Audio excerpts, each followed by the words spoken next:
भाजपा में इस बार विधानसभा सीटों के दावेदार पैसों के बल पर टिकट नहीं खरीद पाएंगे। अब की बार झारखंड में होने वाले विधानसभा चुनाव में केवल जमीनी कार्यकर्ताओं, कर्मठ नेताओं और जीत दिलाने की क्षमता रखने वाले दावेदारों को ही भाजपा अपना उम्मीदवार बनाएगी।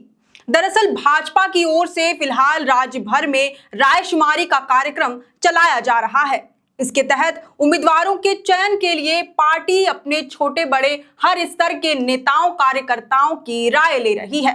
पहली बार सीट बंटवारे के लिए जिला स्तर से लेकर मंडल स्तर तक के कार्यकर्ताओं को शामिल कर उनसे उनकी राय ली जा रही है। इससे पहले भाजपा ने एक इंटरनल सर्वे कराकर भी पार्टी के नेताओं कार्यकर्ताओं से संभावित उम्मीदवारों और दावेदारों को लेकर उनका मंतव्य जानने का प्रयास किया था।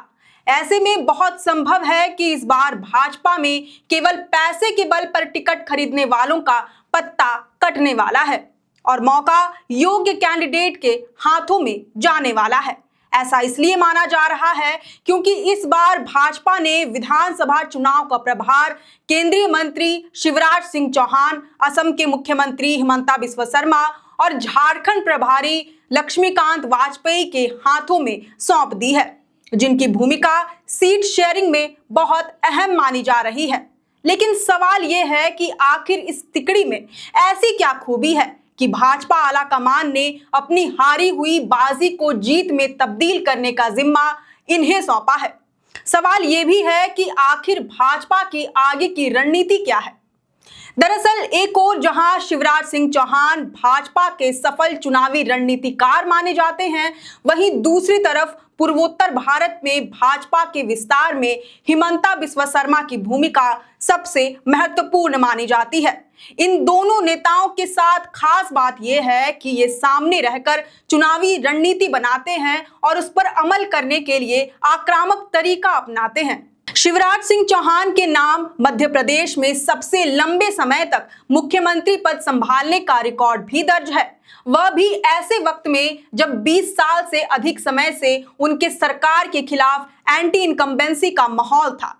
शिवराज सिंह चौहान की पहचान एक लोकप्रिय नेता के रूप में है, वहीं हिमंता बिस्वा शर्मा की पहचान पार्टी के अंदर फायर ब्रांड नेता के तौर पर है। शिवराज के बारे में कहा जाता है कि वह पार्टी के अंदर सभी को साथ में लेकर चलने पर विश्वास करते हैं, जबकि हिमंता का बांग्लादेशी घुसपैठ और अन्य मुद्दों पर आक्रामक तेवर रहा है। चौहान को बूथ स्तर तक कार्यकर्ताओं को जोड़ने में माहिर माना जाता है, जबकि शर्मा भी अच्छे संगठनकर्ता के साथ साथ आक्रामक छवि वाले नेता माने जाते हैं।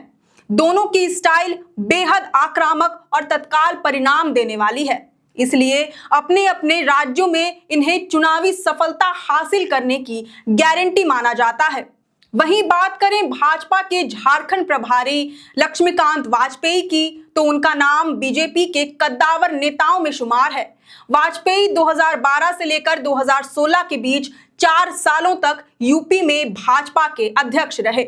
उनके प्रदेश अध्यक्ष रहते 2014 में लोकसभा चुनाव के दौरान भाजपा ने उत्तर प्रदेश की 80 में से 71 सीटें जीती थी। उन्हें भी एक सफल रणनीतिकार के रूप में देखा जाता है। गठबंधन के घटक दलों को साधने से लेकर सीट शेयरिंग, उम्मीदवारों के चयन तक में इनका निर्णय बहुत अहम साबित होगा।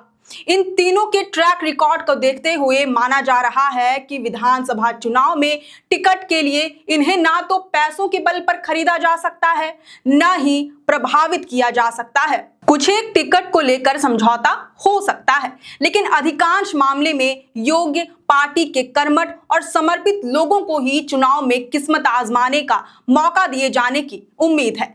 इस वजह से भाजपा खेमे में आशा की लहर है। अब विधानसभा चुनाव को लेकर क्या है भाजपा की रणनीति, इस पर भी जरा नजर डाल लेते हैं। दरअसल टिकट बंटवारे को लेकर तीनों प्रभारी मसलन शिवराज सिंह चौहान, हिमंता बिस्वा शर्मा और लक्ष्मीकांत वाजपेयी एक तय रणनीति के तहत काम कर रहे हैं। कई स्तरों पर प्रत्याशियों के संबंध में जानकारी ली जा रही है। प्रदेश नेतृत्व से अलग भी ये तीनों जानकारी एकत्रित कर रहे हैं। सर्वे अपनी जगह पर है। व्यक्तिगत बातचीत में झारखंड के वरिष्ठ और प्रबुद्ध लोगों से भी ये नेता फीडबैक ले रहे हैं। एक एक सीट पर तीनों की पैनी नजर है। संघ के लोगों से भी राय ली जा रही है। इन सबके बीच जीत हार का गणित और जातीय समीकरण के पहलू से भी उम्मीदवारों को आंका जा रहा है। इस वजह से ये लगातार झारखंड का दौरा कर रहे हैं। दौरे का उद्देश्य यही है कि जमीनी हकीकत से ये भली भांति रूबरू हो सके, प्रत्याशियों और क्षेत्रीय समीकरण की सही जानकारी मिल सके, कोई गुमराह न रह पाए। वहीं टिकट बंटवारे से पहले मंडल स्तर पर पहली बार कार्यकर्ताओं की राय ली गई, वह भी वोटिंग के जरिए। इस प्रक्रिया ने कार्यकर्ताओं को उत्साहित किया है।